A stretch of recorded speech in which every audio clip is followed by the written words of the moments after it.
The End of Dragon's elite specialization for the engineer is the Mechanist. And the Mechanist will essentially give you access to a pet.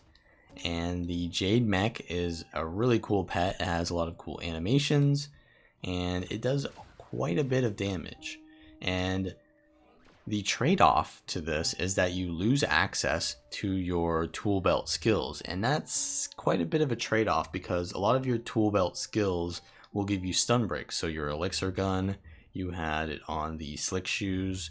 There was also, I believe, a stun break on thumper turret. So losing access to that means you're losing access to a lot of stun breaks. So elixir S, elixir U, and elixir utility goggles is really the only stun breaks you have other than the force signet. So you either get stability or you have very small access to stun breaks. So that's quite a bit of a trade-off. It's going to make you more susceptible to focus. But if you're being focused, that means that your Jade Mech is going to pop off. And there's a lot of customizability to the Jade Mech. So your stats, I'm essentially on a Zerker build right now. My mech is therefore going to have more Zerker stats. So it's not like the Ranger pet where each individual pet has its own stats. The Jade Mech scales off of you. And there's also traits here where you get more scaling on power. If you take the power trait, like the bottom line is kind of like the power, the top is like the Condi, and the middle is like the support line. If you take the support line in the middle here, you'll be getting more healing and boon duration on your mech. So there's definitely a lot of customizability. Also, there will be a lot of synergy with your traits. A lot of times your mech will gain access to your traits. So for example, this trait right here makes your mech have explosions on their attacks with a 33% chance. So if I take Big Boomer and my mech attacks, they have a chance of getting an explosion proc, and that'll give them Big Boomer, and they'll gain short fuse, which will give them more crit chance because they'll get the fury here. You can see if I attack this, and yeah, you can see they have 89% crit chance because they have fury. So that is pretty good. That's gonna make them do a lot of damage. So let's just get into the mechanics. We'll talk about the builds that I was using and show some gameplay. So first of all, the mace. The auto attack isn't amazing. It'll give barrier to nearby allies. And the 2 skill is a leap finisher that'll give a little bit of vigor. It does a decent amount of damage. And it's a nice leap animation. It's pretty easy to land. And it's nice for comboing. So I was using it a lot with the healing turret. Engineers are very healing based on combo finishers. So it's really nice that there's a combo finisher leap on the 2 skill. And then the 3 skill is a kind of short range stun, and that's really nice for comboing with your mech because when you CC targets, you know, the mech is kind of hard to control because it's AI, but when you have CCs and stuff, I was using a lot of builds with CC on it, it allows your mech to kind of free cast more easily, whereas if your mech doesn't have CC, then the enemy can just position and abuse the AI to essentially make your mech useless. But there is one thing that's kind of weird about the mech is that your F skills are not really keybindable for the most part. So you have F1, F2, F3, and then your F4 is actually recalling the mech and stuff like that. So Return to Me and Guard are not on, you can't keybind them. However, actually you can keybind one of them. So you can keybind Guard and go down to miscellaneous here and go down to Ranger Pet Combat Toggle. So if you have that keybinded there, you can toggle the Guard to avoid combat, and essentially that will make the mech come to you. So if sometimes like the mech will just go off and it'll try to like be the protagonist in the story, but generally, you know, you're going to be a little bit more knowledgeable on the rotations, hopefully. So if you want to control the mech more, what you do is you use that keybind, and if you want to attack something, you put it on guard, and then if you want it to stop attacking and to follow you, you use that keybind and put it on avoid combat, and then you toggle it back on.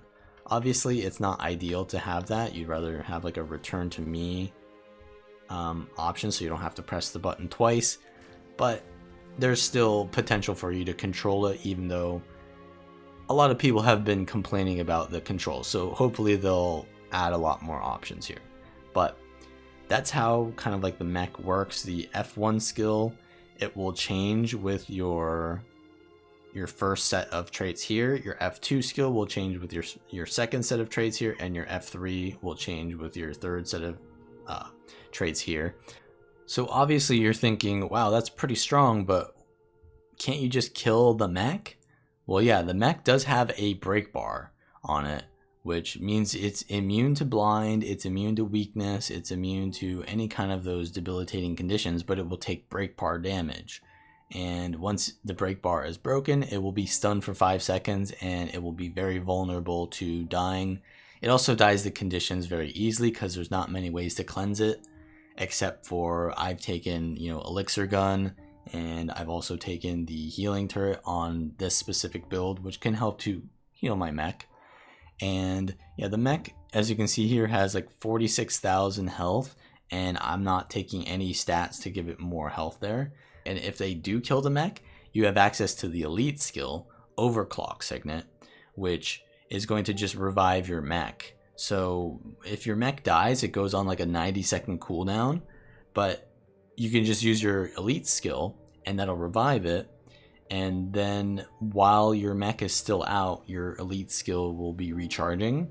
Now you can use the elite skill to just do your firing your lasers attack, but generally you don't want to use it for that, because then if someone sees that, they're like, oh, we can just kill his mech, and then it'll be on cooldown. So generally having the mech out is better than just firing a laser once every 90 seconds. And yeah, I like to save the signet for that, just to make sure that you always have your mech out. So let's go over the first build that I was using. The first build was an Explosives Inventions Mechanist that was Berserker Amulet and Divinity Rune. I had energy cleansing on the mace and shield. So essentially it's going for as much damage as possible, as much scaling on the mech and power damage on the mech as possible, so that it just does tons of damage. I take the range trait so that it is very easy for it to land its damage, because a melee AI is kind of not that good, because it's easier for people to just kite a mech, right? So I use the range option there, and then the F1 skill there, it does pretty good damage, the beam. Then I went for the power scaling trait. It gives you a little bit of a launch on the F2. The F2 isn't amazing, but the fact that I have power scaling from this trait is going to make everything else do more damage. Then the Grandmaster that I have gives me access to the Jade Mortar, which does tons of damage, but it's also going to have an insane synergy here. So it also gives my mech on hit bonuses from the explosion specialization. So when I use Big Boomer, it will not only give me, right, when I dodge, like I'll get explosive entrance, right, and then I will hit things, but so will my mech. And as you can see here, my mech is healing from Big Boomer, which is nice because you don't want your mech to die, you want it to have healing. But it'll also just proc explosions randomly and get Big Boomer, which will give it fury and give it damage. So it really helps to maximize the damage of the mech to have the Jade Mortar trait with the Big Boomer and the short fuse. So the build relies mostly on CCs and combos to keep the mech alive and to survive and to do damage. So you'll see here I have the mace and shield. So I have a lot of CC on the mace and shield here. I can use the 3 to stun them while the mech kind of like throws its stuff from range. I can also knock them into my mech, or I can use the toolkit, the magnet, to pull them into my mech and do a combo like that. I can also do the pry bar into there, which does a lot of damage because I'm on Berserker Amulet. And then there's also going to be like the static shield. So for example, if someone throws an AoE down on the node and I use the static shield, because I don't really think that this should be like this, there should be an ICD on the stun, but essentially if they do that, I can sit here in a static shield and I can perma stun them, because every time they're hitting my static shield, they're getting stunned, and my mech is just free casting on them while I'm stunning them with my static shield. So that's a really good kind of like stun lock combo that you can do. And then if you want to heal your mech, you can use the Fumigate to cleanse it. You can use the Super Elixir on it, and you can blast with the Acid Bomb, as well as use your healing turret and blast that with your Shield 4. And you can leap through it as well with your Mace 2. So there's a lot of healing combos that can help you sustain, even though otherwise the build doesn't have too much sustain on it. And the Force Signet is really my only stun break, so I'm really relying on it as a stun break. And it also does CC, so it'll knock back as well. So generally I don't like to use it as CC, I like to save it for a stun break, but it's very possible that you can use it for that. And also you have the gear shield on your toolkit, so you have a lot of options for blocking damage, which helps you to survive long enough for your mech to do its damage. And the second build I was using was a Wizard Amulet, Sanctuary Rune, Condi Mechanist with Doom and Cleansing Sigils on the Pistol Shield. So the idea is that you have a lot of tankiness. This is sort of like a duelist, whereas the previous build was more like a DPS / duelist. This is more of like a pure duelist, but it can go in team fights too as well, because it's pretty tanky. But essentially you would have just all the tanky traits from alchemy. You'd have Purity of Purpose, so you could gain boons. So essentially you can give cleansing to your mech with the protection from your shield, and your mech is also using the Condi trait on the first thing here, which is like this leap that'll do 5 bleeds. It's quite a bit of damage. And then you would also have the middle trait here, which gives alacrity. And this is really important because whenever you grant barrier to an ally or to your mech, you or the mech will gain alacrity. So essentially with Sanctuary Rune, which is whenever I heal, I will gain barrier, right? With the alchemy trait line and compounding chemicals, I can gain a ton of alacrity here. So look at Elixir U here. I gain quickness, stability, and vigor. So that's what, 4 boons there? So look how much alacrity I get. 7 seconds of alacrity. So it takes every instance of that Sanctuary Rune that I'm healing from these instances of boon application and giving me alacrity. So as you can see here, there's a lot of ways to gain alacrity.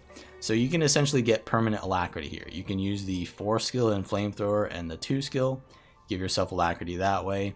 And you can just farm your cooldowns very easily by just farming alacrity.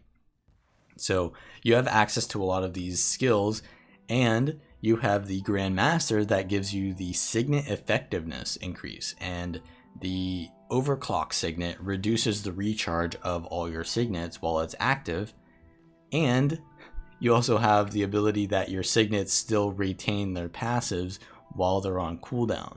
So essentially you can see here, the heal Signet will heal me and my mech while it's active, but also since I can just use the heal skill and it'll still heal, I can just have a 22-second heal and it will give me that healing over time. You can't really see it because it's not healing out of combat, but it's a lot of sustain over time because you just gain that passive healing and you use the heal skill. And then you have the Barrier Signet, which is also a 22-second cooldown because of the Overclock Signet passive, and that'll give you and your mech barrier over time, and it gives like this AoE projectile blocking field, which is really good for surviving against Lich form. And the barrier will of course give alacrity, right? So it gives the barrier around your mech, and that's kind of why it's important for the mech to not have the ranged ability. It's important for it to have the melee one, because you put the mech into the middle of the fight with the barrier up and it blocks a lot more projectiles that way. So yeah, a lot of support on this build, and you've got permanent alacrity, right? So if you have that permanent alacrity, these skills that are 22-second cooldown, they're actually less than 22-second cooldown. So you're getting a lot of sustain, as I said. And your mech, right? If your mech dies, you're going to have an even faster recharge time on the mech because you have alacrity on your overclock signet. So even though it's a melee mech, it's gaining a lot of sustain, and even if it dies, you can just recharge it a lot faster. So yeah, this is a super tanky build, and you still have access to a little bit of damage on the F3 here. It'll do a little bit of CC here, and the F1 skill is the main damage on the mech, but otherwise you just put it on them and it'll do a little bit of bleeds over time. Now as far as my skills, I can still do quite a bit of damage because I have the pistol, which can, and now I have permanent alacrity pretty much as well, so all of my skills that do condies are going to be on a lower cooldown. So we can just use the flamethrower here to get some alacrity, and you want to use the 2 skill very intelligently because it's a lot of damage here. It'll do 3 burns if you shoot it behind the target, and then if a target is already burning, the 3 skill which knocks them back will give them another burn. And yeah, the flame, it's not like a flamethrower auto build where it's a power build. This is a condi build, so you want to be using the 2 skill and the 3 skill and the 4 skill much more often. You have a no animation blind here as well, and yeah, you can just go in and out of your flamethrower really quick, throw out that instant burst of fire, and then go into your pistol set here. And then you're just pretty tanky. You have sustain. You want to be constantly trying to survive while holding nodes. And yeah, this build was really survivable and easy to play. Here's an unranked match as the condition build that I was just showing, and the role of mech in general is just going to be a duelist, because you want to be in 1v1s where your mech can get value on just doing damage over time, because in team fights you want to have more coordinated damage because you want to focus a target, and if you just throw your mech on the focus target in a team fight, it's not going to really CC them when it needs to. It might even CC them when your enemy is already CC'd, so it'll break their CC. So in general, yeah, it's not the best in team fights, so it's better for like a duel sort of situation where it's like smaller scale and your pet is going to get more value out of its actions, whereas you aren't as, it's like core ranger, right? It's a duelist.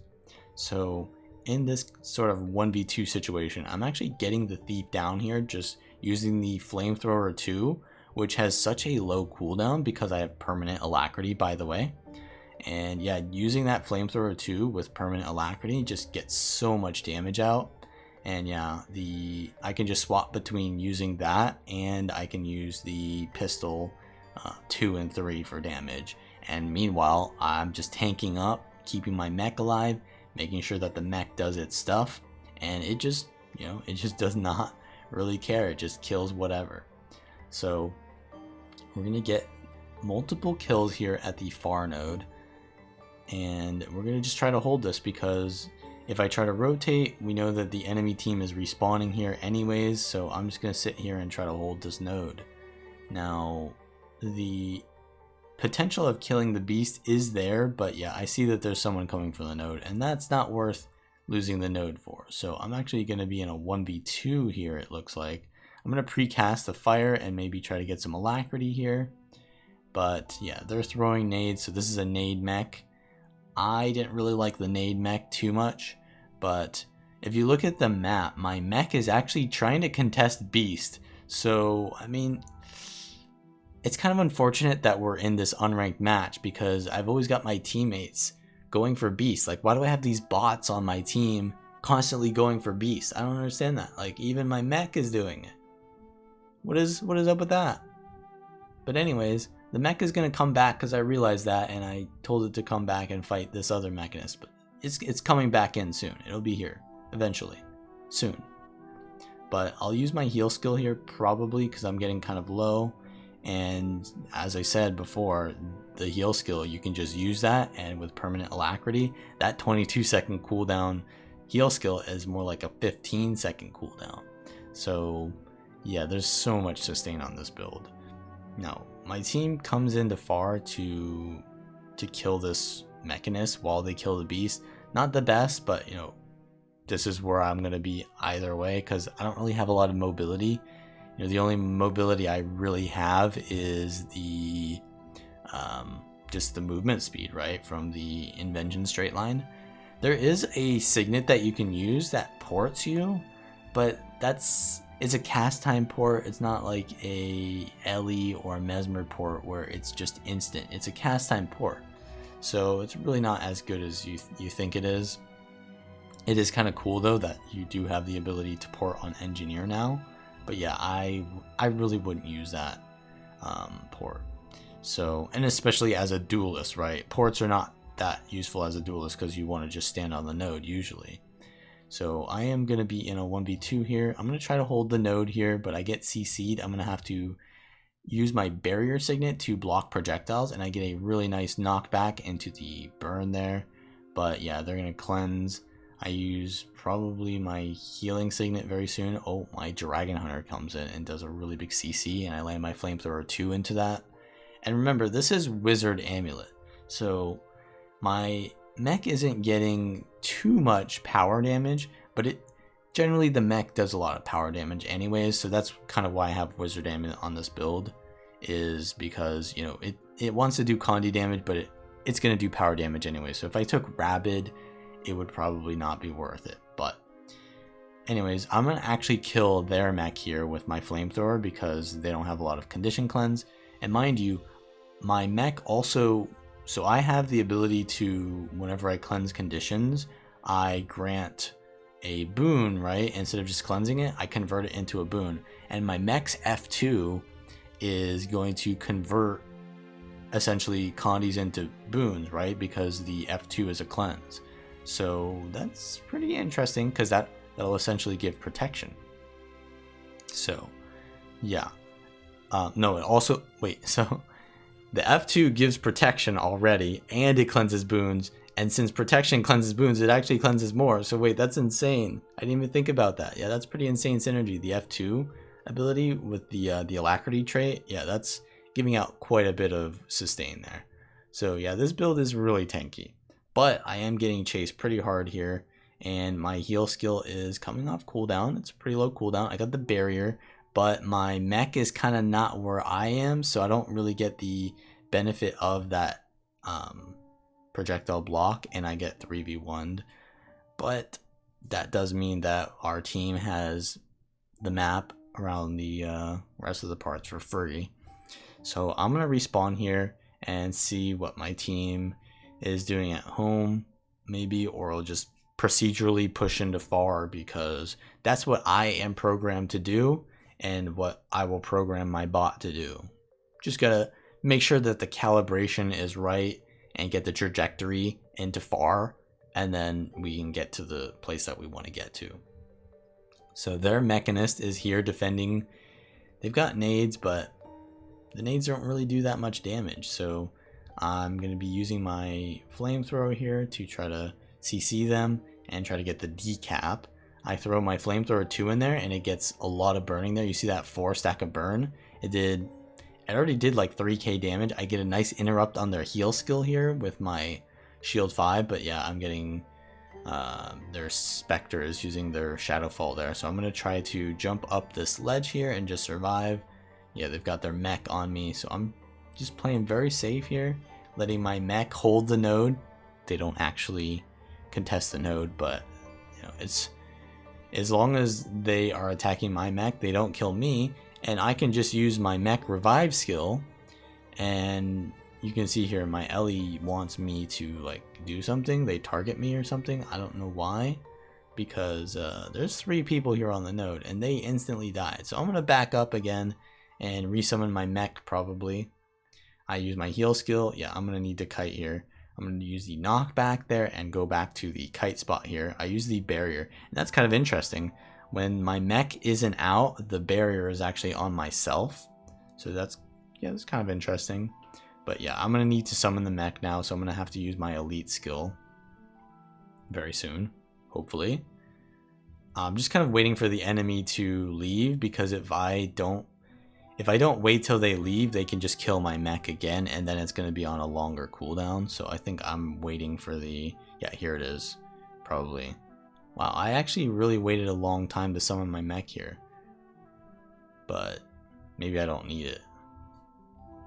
So at this point, I think maybe at this point I'm just going to wait for the cooldown, right? Because it's going to be up in like 7 seconds and I've got alacrity anyways. And I've got pretty decent damage without the mech.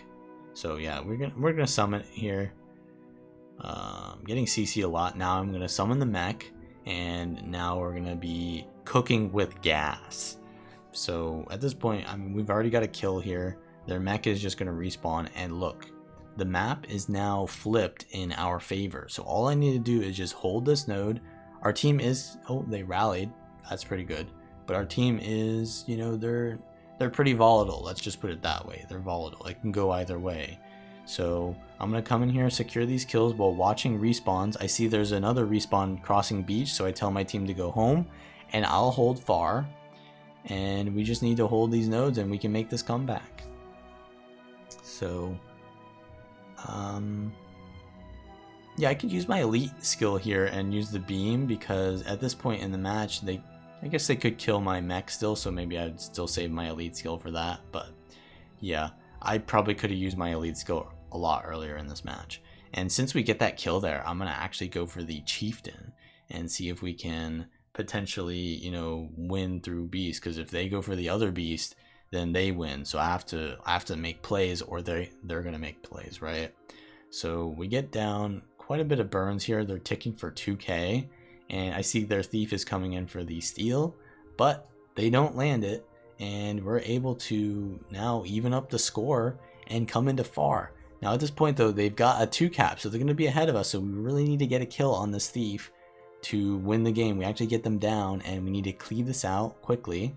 So I'm putting down my flamethrower. I'm going to use the flamethrower 2 here, and we get the kill and we get the victory. Now that's an unranked match, a pretty competitive unranked match. But as you can see, this is a pretty decent build. So if you like this kind of content, then you can subscribe and like the video. If you want to support me as well, check the links below. So with that being said, I will see you all next time. Have a good day.